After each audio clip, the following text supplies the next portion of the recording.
Deus, não! Eu nunca esquecerei seus sacrifícios comigo. Do Robotnik, você iria pagar por isso. Deus, mas como? Eu não sei se eu não posso morrer. Isso é fantástico, salvar o mundo vai ser fácil. É tudo seu, cara.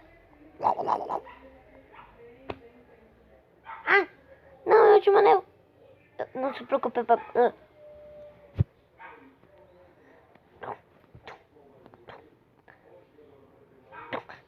Deus, você conseguiu derrotar o Robotnik e salvar o mundo. Eu realmente fui abençoado. 100 anos depois, tudo que eu já amei está morto. Porque eu não tinha recebido a maldição. Porque você não me deixa morrer. Não!